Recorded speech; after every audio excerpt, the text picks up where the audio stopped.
Yo, what up, yo? It's Prince Donnell, the pastor of business and also the CEO of Jumpin' Jack Tax, and you are officially listening to $1,000,000 Life Lessons, where I drop $1,000,000 gems each episode, and it's your job to pick them up. And of course, I'm here, my right-hand man with the cam.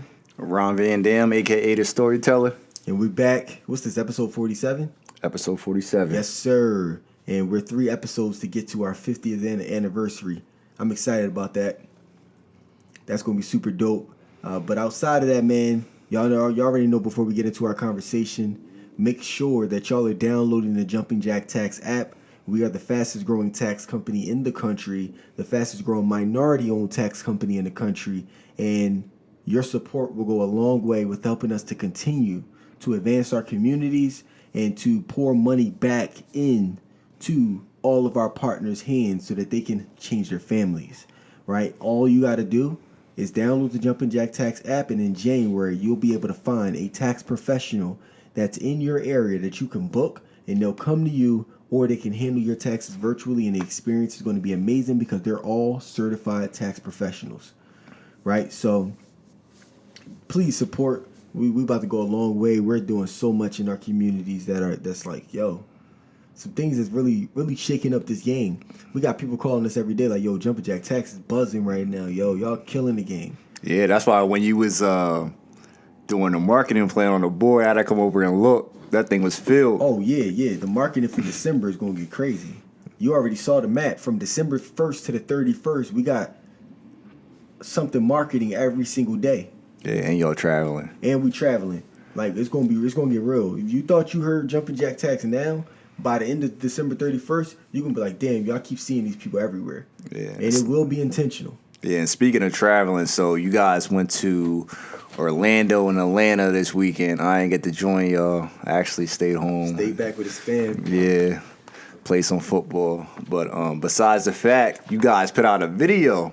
I think y'all put it out on Sunday, this Sunday? Monday morning. One of your partners was telling a story that really touched a lot of people, at least judging by the comments. So if you can you kind of go into that story real quick, if for the viewers who didn't see the video? Absolutely. So we were in Orlando last Saturday, and we were at our Jumpin' Jack Tax regional training. And when we get there, of course, we ask all of our partners, like, how'd you get started? How'd you find out about the opportunity?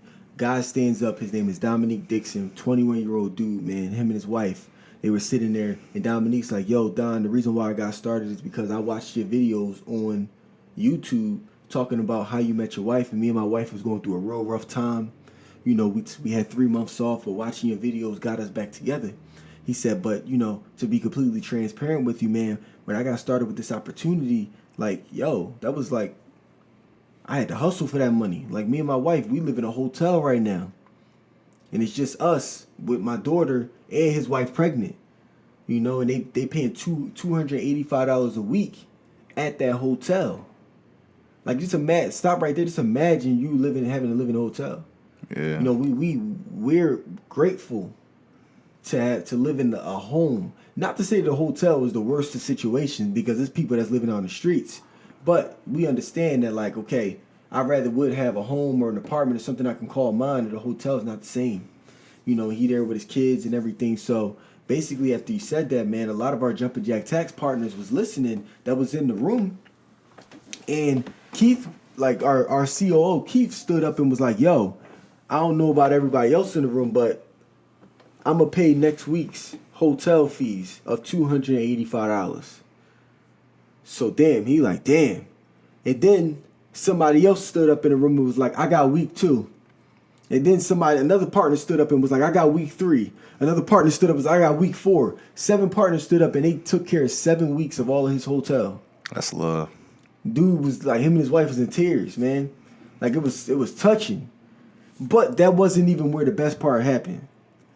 Keith goes into our group chat where because we got partners all over the country. Mm-hmm. He goes into the group chat with all 500 of our partners and was like, 911, we have a Jumpin' Jack Tax partner that's currently, he's in a hotel right now. We want to make sure that he's taken care of going into this tax season. If anybody can help, cash at me the money. I'm going to make sure I get it to him. Of course, that message go out to all 500 partners. Immediately, they start sending money into the Cash App. Within about an hour, we ended up raising $2,000. So not only did we get a 2,000 from the people that was in the room in Orlando, we had got another $2,000 from the people that wasn't even in the room, that was just a part of our team. We raised $4,000 in an hour, cashed out him all of the money. His hotel fees is taken care of for the next 5 months, I think. So that video was so powerful, man. And of course, wife crying and everything, you know, this was an emotional moment in that room. Like, God was really working, he was moving. But it made me realize something, is that you got a lot of people out here, these woke people, who always are talking about problems.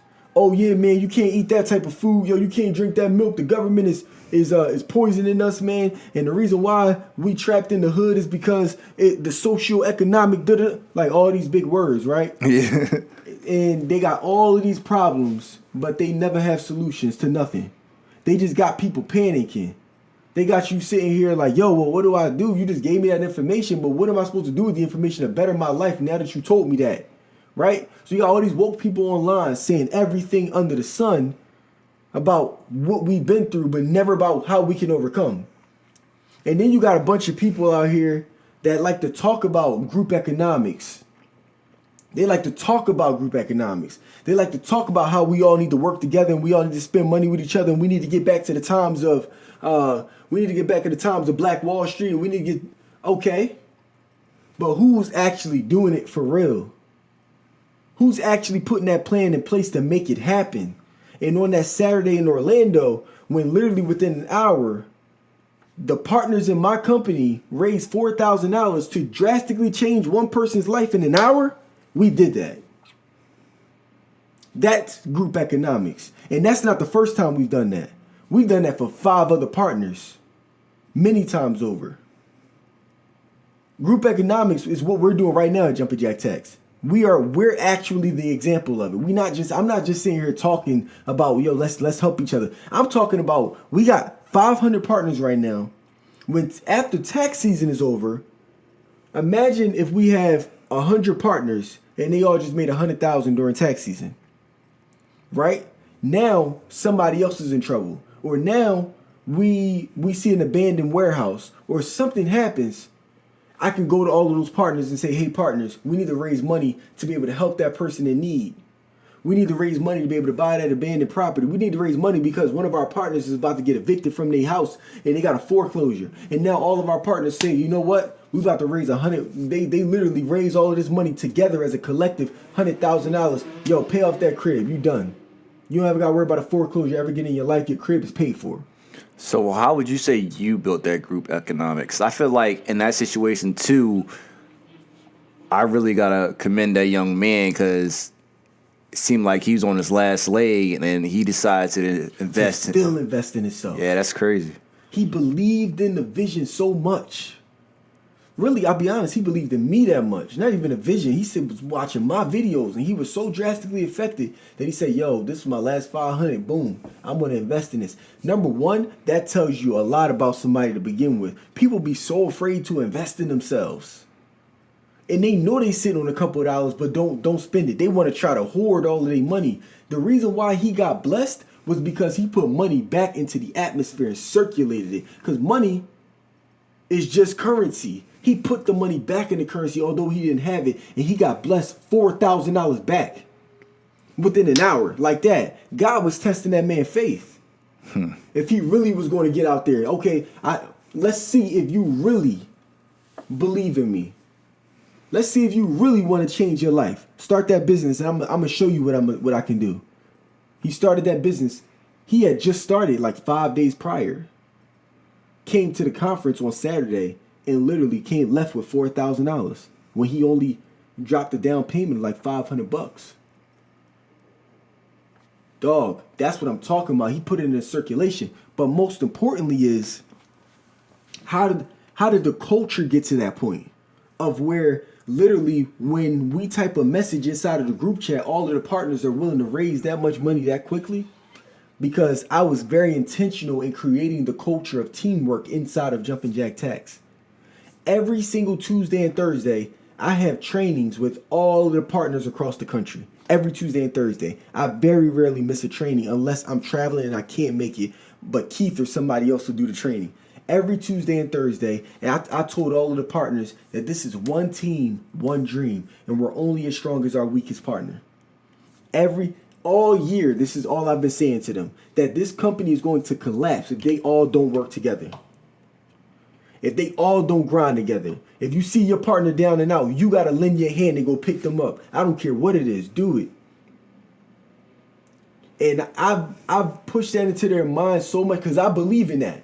I believe that we're not just a company, that we're a real family. And they all believe that we're a family too. Before somebody can join Jumpin' Jack Tax, I asked them, are you willing to be a part of a family environment and invest everything that you have for somebody if you see them there on their last dime? Because if not, I don't want you to be a part, because that's what's required. I don't care about your $5,000. We got more than enough people that want to be a part. Are you willing to invest your last for another one of your partners that's in time and need, and not investment money-wise, knowledge-wise, energy-wise, to help them to win because you're winning? And they all have to say yes. That's the requirement. Why? Because it cultivates this type of culture that we have now in Jumpin' Jack Tax, to where if any of our partners right now is in a time of need, any of them, and it got to be, of course, a serious thing, because you can't just have no frivolous thing. It got to be a serious time of need, like, yo, we about to get foreclosed upon in our crib. You know, all of our partners within an hour could change that entire situation like that. That's group economics. That's what we're already doing. We're not just talking about it. And that's why when people invest into this mission, that's why when people get their taxes done, they got to understand that it's a bigger picture to this right now. Such a bigger picture on what we're doing. The culture is strong inside of our community with Jumpin' Jack Tax right now. Like, we're going to take this to another scale in the future when all of them got money. And that's what I'm proud of, man. It took a long time to build that culture. It took over a year to build that culture. But now, we about to change lives. So let me ask you this. Since you did say that you didn't want any kind of potential partner to come if they wasn't down with group economics, can you tell, like, just even over the phone, when someone's all about self? Is there, like, key points you can kind of figure out where you know, like... Absolutely. When somebody says way too much. Yeah, I want to start my own office and I want to make this amount of money and, I this, I that. As soon as I hear I could tell that they're just a selfish person. I could get another person that calls and says, yo, what's up, Don? Y'all saw your videos, man. I love the team environment. I love the family atmosphere that y'all got going on. And I love the fact that y'all help everybody else take care of taxes. And I want to be a part of that vision. I want to be a part of that team. The second I hear that, I know it's somebody that wants to be down. I don't want people inside of Jumpin' Jack Tax at all. I'd be more willing to not accept somebody's money to maintain the culture that was built. Definitely. It don't make sense. Because I understand the bigger picture of where we're going, and that we don't need the enemy trying to seep into what we got, trying to cause doubt. And telling people, yo, why you raising money to do that? Why you doing this? Why you doing that? Because it's the right thing to do. The thing is, we have to be the presidents for each other and stop expecting the president to change our households and our communities, because it's never happened and it never will happen. We got to be the ones to step up to say, hey, here's how my household is going to run. Here's how we're going to get ourselves out of this drought. We have the money to be able to do it. I'm doing it right now. We got the ability to do that. We can't wait for the president. Dominique could not wait for the president to make sure he got out of that hotel room. He don't even know that he exists. He needed his people to do it. But there needed to be a foundation and a culture set up first to where he could run to and say, yo, I need help. And now he was able to get helped. I'm done with all the talking, man. 2020, I'm done with all the talkers. The people that's mad woke, I'm done with all of that. What's your resume? What you doing? How many people have you actually helped?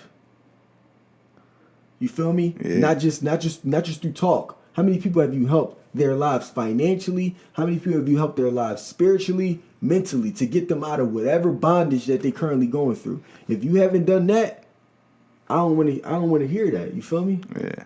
I mean, then again, I feel like we're in a time of so much information is accessible to everybody. So people can go learn how to do things in order to kind of be I is their team is them. Do you think there's a downfall of that? If, I've never put tires on before, but today I want to learn how to be a mechanic just so I don't have to pay $250 of labor. I think there's a issue in our minds with prioritizing what's important and what's frivolous, right? We live in this do-it-yourself society because of Google and because of the iPhones and the smartphones that we got, where we think that we just are so smart now. We got a smartphone, we all so smart. So we think that we now can remove high-level professionals from tasks that they were highly trained to know how to do to the best of their abilities, and you're not qualified for. Like, it kills me when somebody put a comment on my page the other day, because of course, we have a credit repair company with Earn, and somebody was like, well, Don, if you're really trying to empower and educate the community, you would teach people how to fix their own credit. Well, honestly, I'll be doing a disservice by telling you how to fix your own credit, because you're not a professional in knowing how to do that. Do you even know what the 3 credit bureaus are? Do you even know the difference between a Vantage credit score and a FICO credit score, and what the actual credit card companies and the mortgage lenders look at? Do you know how many trade lines that you need to actually get approved for a mortgage, to even get a car? Do you know what type of paperwork that you need and dispute letters, and how to actually the ways to do it so that it can get through the right way? Do you know how to get collections off of your account? Yeah, all of this stuff is Googleable, but here's the thing. There's so much missing information that only a professional that's experienced would know how to do.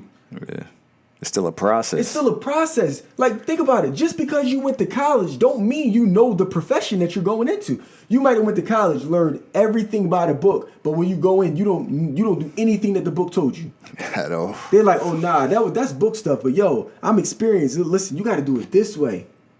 And you like, damn, why didn't they teach me that in school? Because they not actually hands-on doing it. They don't know. And people think they're so smart these days, and they're not. Like, yo, we got to prioritize what we can do ourselves and what we need to leave to a professional, and stop trying to cut corners on income, on money.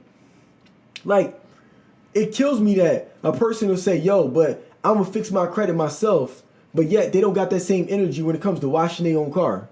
You want to do it yourself to fix your credit. You want to do it yourself to get your taxes done. You want to do it yourself to diagnose your own health, but you're not even going to do it yourself to wash your car. That's elbow grease. Come on, man. Like, that's an issue in mindset right there. But that's the main reason why we're so far behind in our communities. Folks that are in the Caucasian community, they don't play around with that. Yo, it's a dude that's right across the street, that lives right across the street from me. I see this man wash his car every Saturday. He never takes his car to wash. He just washes it. And I be seeing him. I saw him watching a YouTube video one time, doing it himself, washing his vehicle. But then I also saw another day before that, his doctor was leaving his house. I also saw another day before that, he be having businessmen coming out of his house. One of them is probably his accountant. See, he understands how to prioritize the most important things in his life, which is his finances, which he leaves to professionals, law, which you leave to professionals, and your health, which you leave to professionals. And he does all of the minor things himself so he can save money there. We got to stop saving money on the most important pieces of our lives and get help from actual professionals. Get help from financial professionals. Maybe if we had more financial professionals that the people in our community were willing to pay for, we would have the financial literacy to get out of our situation. But nah, you know what? I ain't going to no financial professional, because all they're going to do is try to overcharge me, and I can do it myself, and I can Google this information. This is simple. Well, if it was so simple, why are you in a financial situation to begin with? If it was so simple, why is your credit bad? If it was so simple, why is your credit already at 700, 800? If it was that simple, you could have already did it. You wouldn't even have been in the situation that you're in now. Am I right? True. We don't know money, so we can't hold money. So how you sitting here now when you don't know nothing about money, you don't know nothing about credit, you don't know nothing about taxes, but now you all of a sudden woke up and said, I'm not paying you $200-$300. I'm gonna get my credit fixed myself. That's backwards. Yeah. Our culture should say it out loud. You know what I mean? Just by the way that we spend money and what we spend it on. It's all a competition. So we wear our money. Feel me? And that's crazy. Like we got to get away from that. We got to invest our money into things that are going to produce us back. Invest your money in the areas that make sense. You feel me? In the areas that make sense. You would never, if your mom was sick right now, God forbid, you would never let somebody that worked at McDonald's to perform brain surgery on her. Am I right or wrong? Right. No disrespect to people that work at McDonald's. But you're not qualified to do brain surgery. No matter how, and I'm pretty sure you can Google and YouTube, oh, what do they do during brain surgery? Let me look. But you know damn well you ain't about to do that. You could Google how to fix your credit. You could Google how to do your taxes. You got systems out there to help you with your finances, but you know damn well you are not skilled as a professional to do it. Leave it to the professionals, invest the money, and it's going to yield you back a higher return. And those are the things we need to focus on in our communities for us to really grow. So I also wanted to ask you a question about coming to a close. A lot of companies, well, all the companies now, we're in the fourth quarter. And this is the time where it's time to pick it up. Holiday season, retailers know, everybody hiring. So what would you say as an entrepreneur is something that you really have to focus on once going into the fourth quarter in order to execute for the new year? Well, you should already be projecting you should already have your projections done for the new year. Like right now for Jumpin' Jack Tax, I already have a projected amount of money that we plan to make by December, and I already have the vision for what we're going to do in the new year. I'm already focusing on 2021. Oh. Like right while we in 19, I'm in 21. That's why I blink a lot.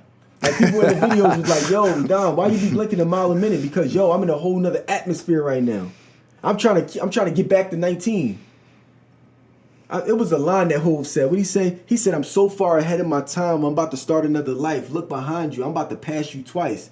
Back to the future. Got to slow up for the present. I'm fast. You niggas can't even pass my pass.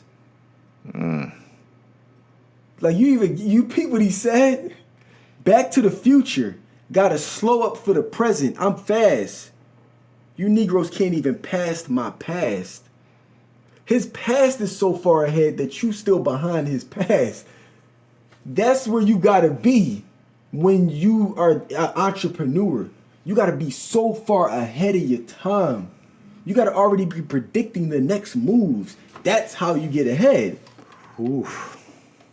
That's how I already know where I'm going. So it's, for example, there was a lot of tax companies this year that started copying what we did. Like a lot of tax companies saw that we did massive advertisements on all those social media pages. Yeah. Now they all of a sudden they all advertising on them social media pages, and they're using all my headlines that I created. Seen them. I'm not hating. Using the same pages too. They're using the same pages, my same headlines, all of that. I'm cool. I'm not tripping because hey, I'm glad you learned from me. Word. But Pete, I'm 2 years ahead of you though, because by the time you got to that. And I did that almost a year ago. By the time you got there, I'm already on to the next thing. So as long as I'm staying ahead, these tax companies always going to be behind. Because they're just following my footsteps, all the crumbs that I drop. Yeah. And once you are at that place to where you control the pace of your industry, I ain't even got, there's no competition because I control the pace. You know, that's kind of funny because I don't know if you've seen it. You probably didn't because it was Saturday night, the fight between Wilder and Ortiz. I didn't, but I saw Ortiz got knocked out in the 7th round. So this is the thing. Ortiz was winning the fight the whole time by the judges. Is that right? judge's scoreboard, Ortiz was getting them left hook, left to the body. You know what I mean? And people were like yelling at Wilder, like, yo, fight back, do something. And I peeped. There was one split moment where Ortiz was just basically waiting for the bell to ring. Literally, like probably less than a second. Let his hands up a little bit. Wilder, bop, knocked him out. Which made me think, how many people out there is really slowing down because they waiting for the bell to ring? When your competition is fighting until they hear that bell ring. You feel me? It's major. And those that are champions, they wait for the smallest moment for you to drop your hands because they fight all the way to the bell. Straight through the whole time. It's crazy, yo. And honestly, I have no idea if that was Wilder's strategy to begin with to get Ortiz to the 7th, 8th, or the 9th round because he knew he was going to be gassed. And once he got gassed, he knew he was ready to knock him out. It was Muhammad Ali did this. I can't remember who was he fighting. George Foreman. George Foreman, yeah, right? Rumble in the Jungle. Yeah, yup. He was fighting George Foreman. And he went into the fight knowing that George Foreman was way more powerful than him. So he said during the first, like his trainer was yelling at him the whole time, like, Ali, what you doing? Because he didn't know Ali's plan. Ali would hang up against the ropes for the first 6 rounds and do George Foreman, boom, boom, boom, boom. And Ali like, catching all of them Jones. He about to get knocked out, but he just holding it. And he like, yo, man, I just got to go 7, 8 more rounds, 7, 8, 9 rounds. By the time the 9th round came, Foreman, after hitting him so much on them ropes for 9 rounds and Ali never punched back, he got all this energy stored up now. So then comes that, I can't remember what round it was, but whatever happened, Ali came out of the corner that round, knocked him out same round within 2 minutes. Because Foreman was gassed. You feel me? So what appears to be a loss could always be a win. Just that 2-second window. As long as you strategically know what you're looking for. See, but that takes a professional to know that. It appears to the public, man, and that's why you can't do it yourself. Yeah. That's why the DIY don't work, because you as a spectator think that you know what's going on inside of the ring, and you like Muhammad Ali is getting his ass beat or Wilder is getting beat up, not realizing that the whole strategy was to gas out his opponent so that he could find the window to knock him out in the 8th. And all he had to do was stay on his feet for 8 rounds. But you didn't know that because you're not a professional. Only professionals would know when to find the right windows to finally get it. Word, to seal the deal. And that takes experience. And just because of that, it was a good fight. And that's what I'm saying, you feel me? So it leads back to my point of why you can't do it yourself, because you don't know where to find the windows to exploit the enemy or whomever your competition is. You don't know. But that's why you got the professional to do it for you.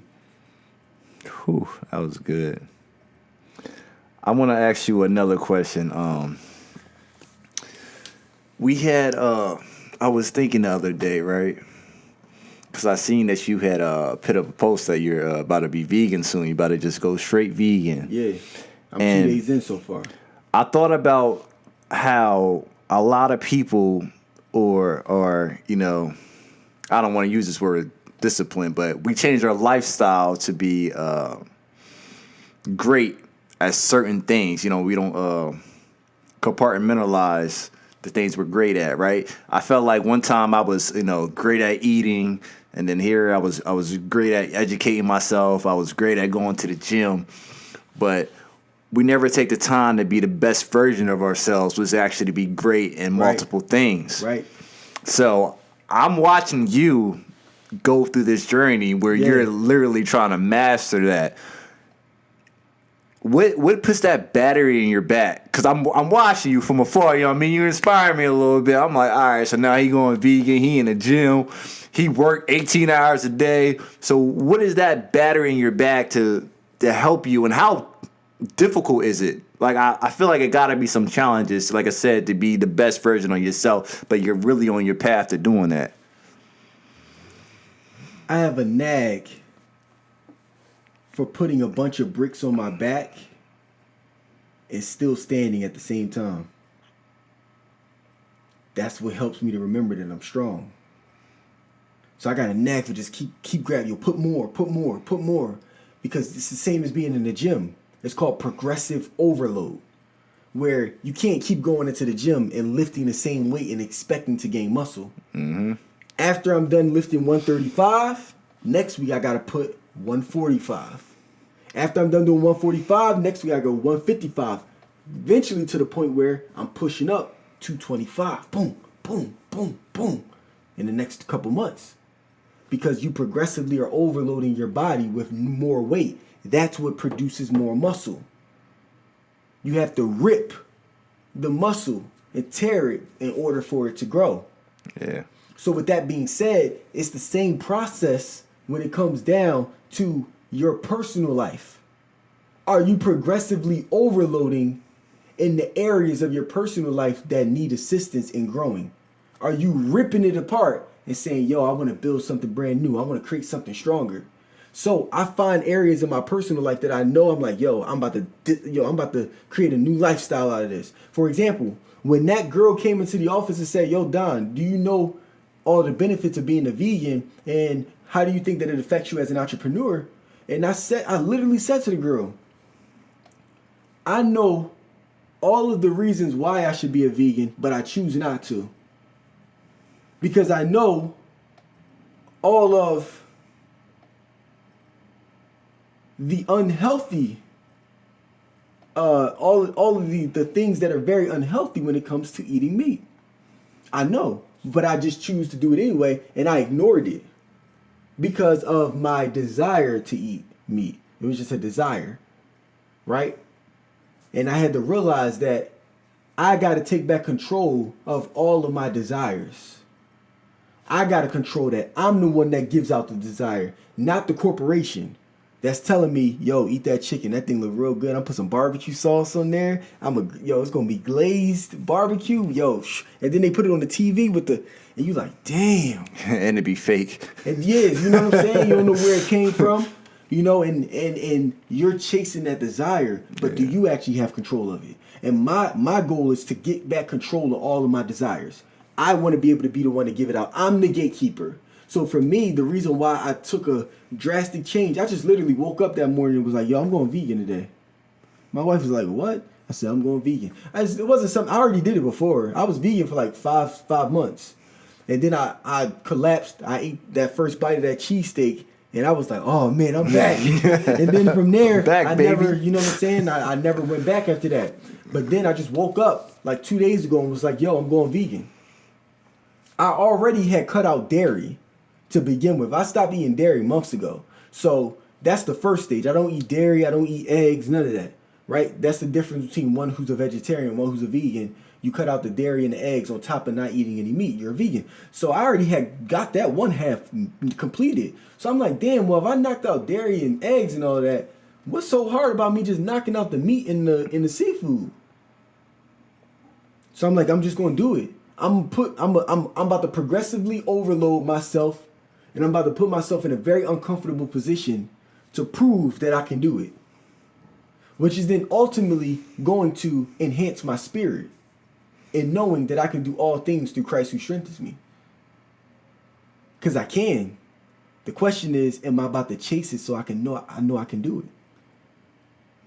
A lot of people want to go through the easy way of life. The easy way of life never does anything for you.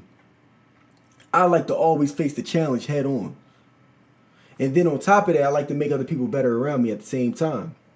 But I'm also, too, a very logical person. One thing I can't do is continue to sleep with the lie.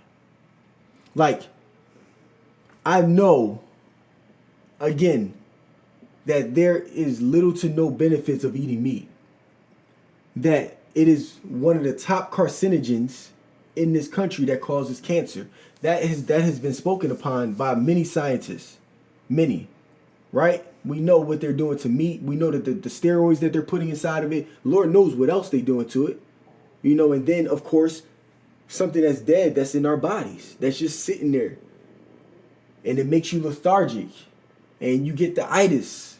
You feel what I'm saying? We know that stuff's not good for us. We just consciously make the decision to say, I'm just going to ignore it. A lot of times through advertisement, which makes it a lot better.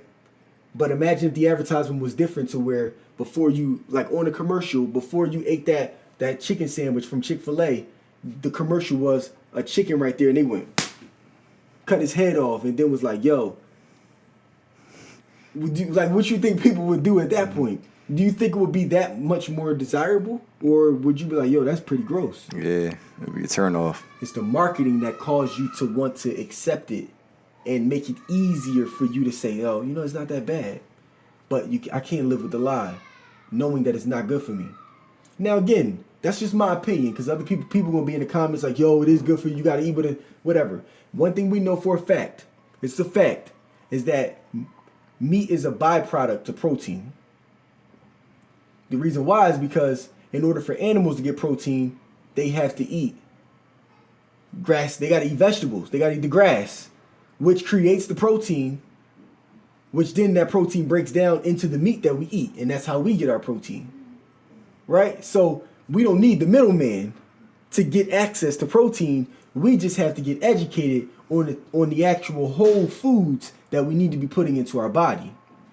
The problem is that we're very lazy in educating ourselves on those whole foods, educating ourselves on the vegetables and on the fruits that we can eat that have the same exact benefits as if you were to eat meat. And I just plan to take responsibility for education from now on. Do you make yourself proud? I do.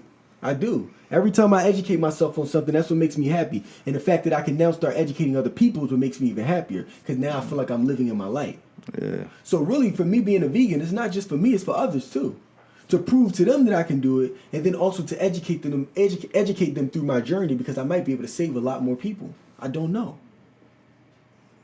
I don't know. Like, I just want to educate myself, man. Like, then I just educated myself on what was it that I educated myself on? Let me real quick. I'm just trying to remember the name of it. I think the word for it, I don't know if I'm pronouncing it the right way. It's called Glycemic Index. It's called the GI Index. You know what that is? No. Well, since I went vegan, I had to learn about it 2 days ago. Well, because one of the biggest problems that I had when I was a vegan about 6 months ago was I work out a lot, and of course I'm weightlifting, which requires a lot of energy. And of course, with being a vegan, I must have been eating the wrong foods because I always felt lethargic. I always felt like I wasn't getting all the energy I needed because I wasn't eating meat. I wasn't getting the proteins and the carbohydrates, different things I was needing from that. Yeah. So it's a thing called Glycemic Index, where basically Glycemic Index, there's an index on food, right? For example, like your cereal and then your rice. And the Glycemic Index goes from 1 to 100. Right? 100 being the worst, 1 being the best.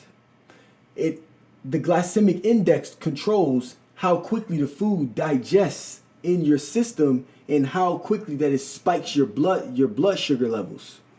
So pretty much cereal, the Glycemic Index on cereal, I think it's like in the 90s. Meaning that as soon as I eat cereal, it's going to quickly digest that fast, and it's going to spike my blood sugar levels like that to where I'm going to get a quick, you get that quick high, like, yo, I'm here, I'm happy, I got all this energy. And the next thing you know, you're like, you're in a depressed state. Why? Because the Glycemic Index on the food is so high that it just digests so quickly through your body and shoots your blood sugar levels up to where you really didn't get the nutrition that you needed.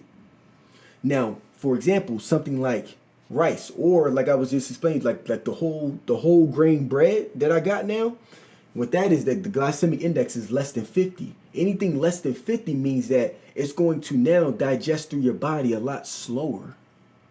And it's going to now, instead of spiking your blood levels, it's going to maintain the blood sugar levels, which means that it's going to create energy for you throughout the entire day. Gotcha. So instead of me having spikes, I'm consistent. Does that make sense? To where now, when you get lethargic, I'm not tired. I've been up since 3 a.m. this morning. I'm still not tired right now. Why? Because today I was very intentional with the things that I put into my body that made sure that my levels were consistent. Something that you learn. It's very interesting. That's public information that we just don't know. And meats have very high glycemic indexes as well. That's the reason why when you eat it, you get lethargic. Yeah. It spikes you real quick and you're like, damn. After Thanksgiving, you're like, yo, I'm about to take a nap. It shouldn't be that way. Food is like, think about this. When I go get gas for my vehicle, what's supposed to happen? It's supposed to go. I'm supposed to drive better. But you know when I'm like gonna eat, your car be like kind of shuddering and ain't gonna really take off the way it need to. You put gas in it, you're like, yo, this joint running smooth. Your car got new health. Well, if that's the case, then when I put food into my body, which food is supposed to be the fuel, how is it that instead of me actually going after I eat, I'm going backwards and I'm lethargic? That you don't see that there's a oxymoron in that? Mm-hmm. There's something wrong with that picture. Yeah. It's not supposed to be that way. I'm supposed to eat food and I'm supposed to keep sustaining my energy throughout the day. That's why you eat 3-4 times a day. But as long as you eat the right foods 3-4 times a day, 5 times a day, and then as a vegan, of course, instead of me eating a big piece of chicken that's going to give me 30 grams of protein, I'm now eating 3, 4, 5 times a day. That's able to give me all the proteins I need throughout the entire day instead of one sitting. Yeah. Right? But I'm maintaining my levels throughout the day. I'm not lethargic. But now I'm actually putting food, which is fuel, into my body to make sure that my energy is right and I'm getting all the nutrients I need. I want to just educate myself and I want to return to the light. Or as I would say this morning, I said I want to return to the Garden of Eden. Think about it. From a biblical perspective, when God created you, you was created in the garden. The garden. You wasn't created in the barnyard with the chickens and the pigs. You was created in the garden with all the trees to eat from all the fruits and vegetables. But somehow, some way, it got misconstrued in the process. And one of the other things that I learned as well about this whole situation, again, I'm only 3 days in. This is just me educating myself. There may be some misinformation in there or somebody may need to correct something that has been a vegan for a while. I'm just saying based off of what I've learned. Because once I start doing something, I'm like, I overdo it. The other thing I learned was this, is that what's I about to say? What did I learn? It was something else that I was I can't remember what I was about to say. My brain moves so fast. So the next thing I actually did want to talk about was you was saying that you was going to tell me a story earlier about when you came from the doctors, but I told you to save it for the podcast. So what happened this morning when you went to the doctors? Man, so this morning I go to the doctor's, Jefferson Hospital, right downtown Philadelphia, because I had to get checked out because for the past 2 weeks, I've been dealing with this urine issue. Not something I'm ashamed to say. It was like a little discoloration in my urine, which I'm a super healthy dude. You get what I'm saying? I drink a gallon of water a day. I put all the right foods in my body. I work out. I feel amazing. There's nothing wrong, but it's just that my urine is just discolored for some weird reason that the doctor just can't figure out why. So I'm like, yo, I need to go to the hospital. I need to figure this out. Went to the hospital. They checked me out. Said they don't really know why. They did the test. They don't know. They try to give me some antibiotics. Them drones don't work. I really don't like putting drugs in my body, but I did it anyway, and didn't work. So then I went to the urologist, whatever. I go to urology, talk to the doctor, whatever, and he checks me out, asks me a whole bunch of questions. He's like, yo, I'm puzzled. So let's get you a ultrasound, all of that, so we can make sure your kidneys and your liver and everything is intact. Or maybe if I see something in there, because it don't make sense that you see discoloration in your urine, but you have no symptoms whatsoever. So they getting me checked out and everything. And of course, what comes with that is the dude said, yo, have you ever had your prostate checked? And I said, no. Honestly, I don't even know what that experience was. You feel me? Yeah. Don't know what that experience was. So the doctor like, all right, well, we got to make sure we check your prostate to make sure it's straight. Not usually you got to wait till you're 40, 50 years old, because that's what I learned. I learned that through the grapevine. Yeah. Right? Nobody actually told me that. And he was like, let's get it checked out, whatever. So first thing Bull say is, so just pull down your pants and turn around. I'm like, what? I'm like, whoa, doc, we about to rumble up in this joint. What Bull talking about? You get what I'm saying? Like, yo, stop playing with me, dog. Like, I'm not in that type of time. So Bull like, no, chill, just. So I'm like, all right. So, by the way, my wife in the room, she laughing at this time too. I guess she knew what was about to go on. I don't know. All I heard Bull was to say that, and I'm like, yo, this is kind of weird. So, in all seriousness, Bull said, all right, yo, turn around, put your elbows on the table, whatever. And next thing you know, Bull just did something that was just, yo, I don't even want to talk about what he did. I'm going to act like it didn't happen. You get what I'm saying? Like, that was, I don't even know if that happened to you before, if you got a prostate check or not, but yeah, that joint was mad weird. That's why he's walking like that this morning? That joint, no, see, I wasn't walking like that. No, stop. I ain't in that type of time. You get what I'm saying? But beside that, though, all seriousness, I got a prostate check. And in all seriousness, though, he was like, everything was cool, but I did my research and found out that black men are 2.5 times more likely to get prostate cancer than non-Hispanic white men. We are 2.5 times more likely to get prostate cancer.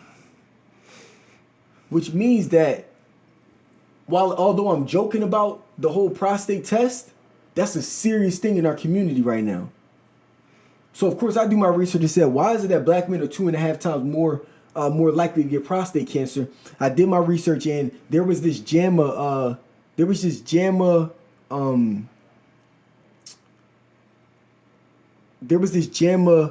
test that they did where they pretty much ran a test on 300,000 prostate cancer patients to figure out where the disparity was coming from between black and white men.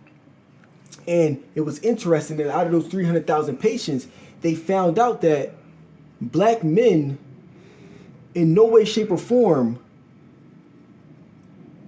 are more likely to carry any gene for this type of disease. Like, 'cause you would think that, well, maybe it's just in our lineage, maybe it's just in our genes. They said, no, you're not more likely to have it in your genes than over somebody that's white. That's not the case.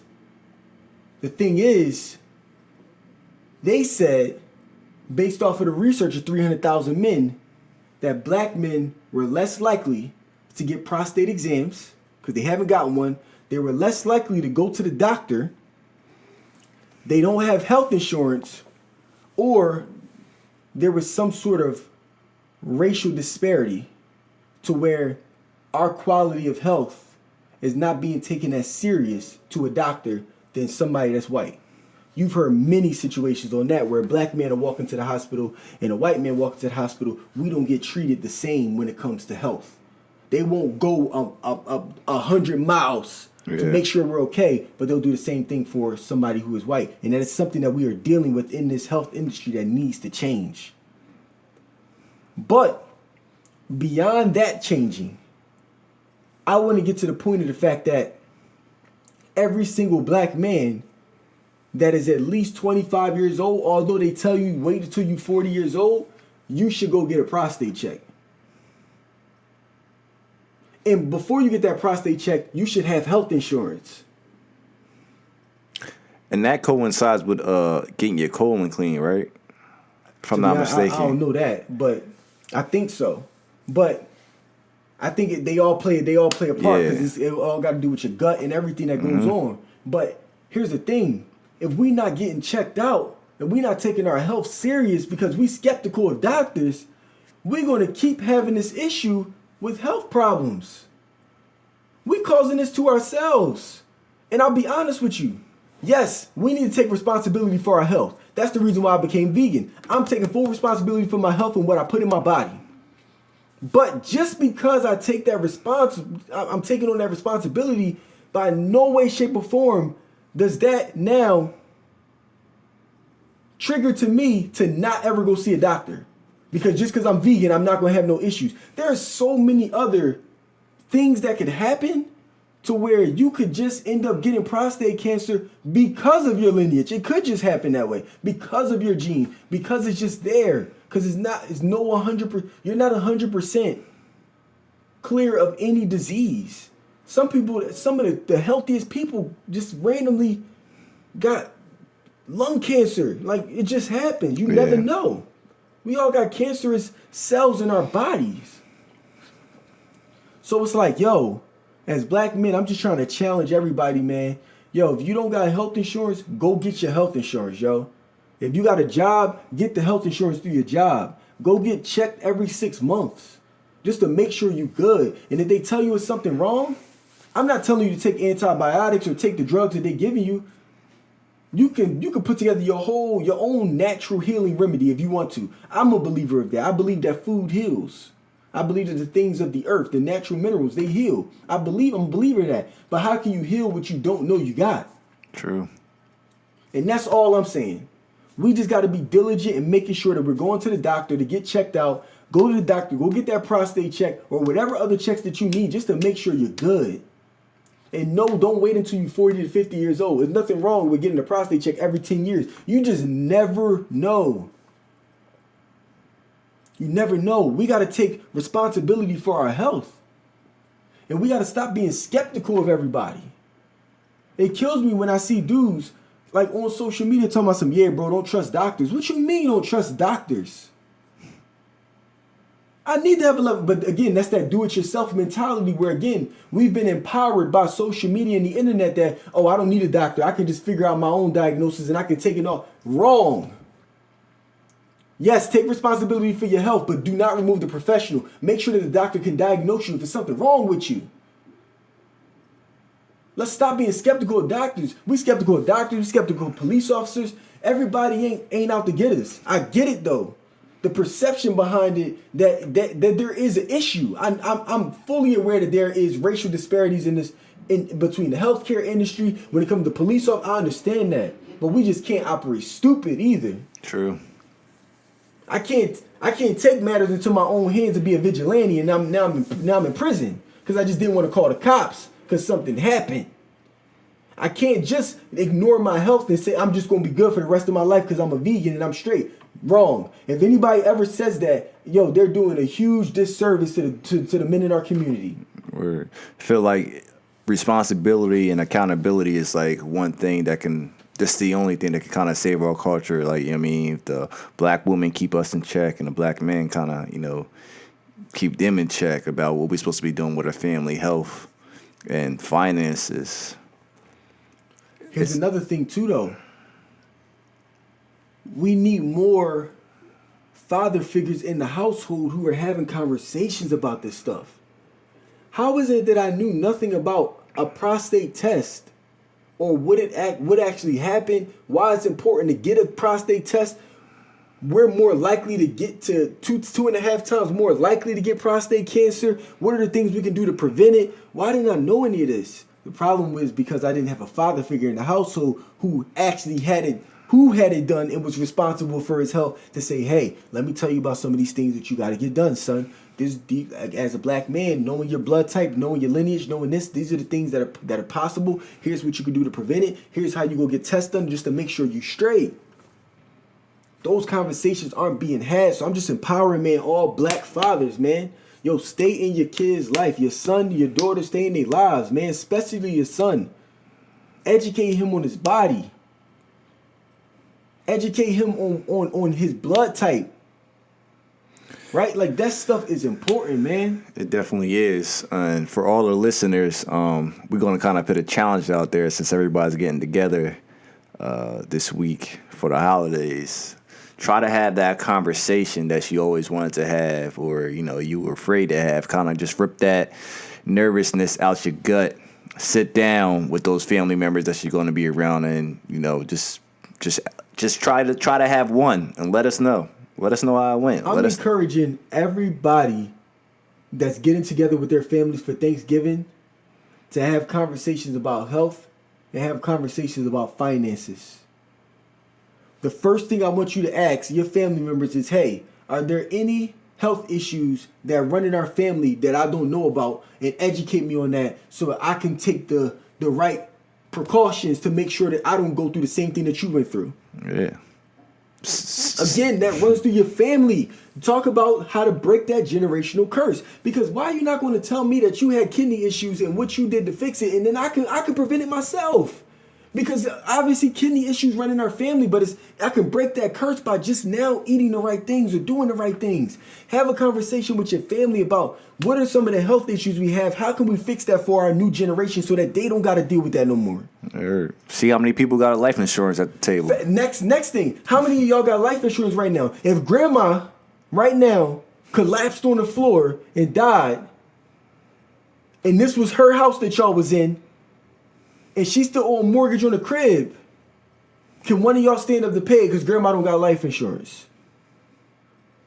Matter of fact, do any of y'all got money? And this is something Derek Grace said, which I thought was deep. Do any of y'all got money to help grandma if she collapsed on Thanksgiving and she rushed to that hospital and her bill is a couple $1,000s? Do y'all got the money to do it as a family, to come up together to raise all that bread and say, yo, grandma, we're gonna make sure your health is right? If y'all don't got that, man, y'all need to be having conversations at Thanksgiving about your finances. Or all of y'all got life insurance, which is the fastest way to transfer wealth between family members. Fastest interchangeable generational wealth. Do y'all got life insurance? Are we all insured health-wise? So if you fall right now and collapse, we can go to the hospital, you good. Do we all got bank accounts set up? Do we got savings accounts set up? Do we got retirement accounts set up? Do we got life insurance set up? Do we got these is real conversations we gotta be. Is my credit right? What's your credit at right now? Oh, you got an 800 credit score? Share with the family how you got that 800 score, because you can help everybody else get 800s. Don't be keeping that information to yourself. Like, oh, I'm not about to tell my family I got 800 credit score. And all they're going to do is ask me for stuff. That's the wrong type of mindset to have. And only uncle pulling up in the Beamer. That's mad selfish. Your uncle pulling up in a brand new BMW. You know he got a 700 score. You know he up. He probably got a little business or something going on. And he ain't trying to share nothing with nobody. How the business going? Good, man. Not a whole closed-ended answer. He should be open-ended with that. Yeah, the business is going great, man. You know, I really want to be able to help y'all, too. If y'all want to start businesses, let me know. Give me a call. Or, yo, one of y'all want y'all credit fixed, man. Here's what I did to be able to do it. If y'all all at Thanksgiving doing all of this, man, that's all I'm saying, yo. So, y'all on Thanksgiving right now, man. Definitely make sure if y'all right next to each other, y'all should be fixing everything. But that's all I got to say about that. All right, well, it looks like we coming to the end of our 47th episode of podcast, $1 Million Life Lessons. For sure. Please hit us up. Let us know how those conversations went. We need to know. I would love to hear it. We would love to talk about it. So, Don, I want you to drop the sponsor. You know, Jumpin' Jack Tax. Oh, that's a fact. Season's coming. That's a fact. Jumpin' Jack Tax. Again, make sure y'all getting your taxes done by us.